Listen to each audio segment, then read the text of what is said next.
When racism is at an all-time high in America, it's time for the church to stand up and say so. When the millennial generation is being taught there is no God or he doesn't matter, it's time for the church to stand up and say so. When the pastors by and large don't believe the Bible they're preaching and believe in coexisting with unbelievers and instead of standing on the truth, it's time for the church to stand up and say so. When the sanctity of marriage is trampled under our feet in America, reversing the laws of nature since the beginning of time and sending men into public restrooms with our daughters and our wives. It's time for the church to stand up and say so. When the LGBT community have hijacked our Boy Scouts and our Girl Scouts, it's time for the church to stand up and say so. When 58,586,256 babies in America have been aborted since the time it came in, and one candidate says up until the time of birth.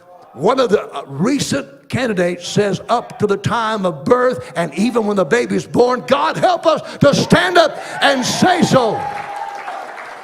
When the laws of our land muzzle the public pulpit, it's time for the church to stand up and say so. When 40% of America say they attend church, and it turns out the average is 20%, and 80% is out there somewhere today doing something else, it's time for the Church of Jesus Christ to stand up and say so.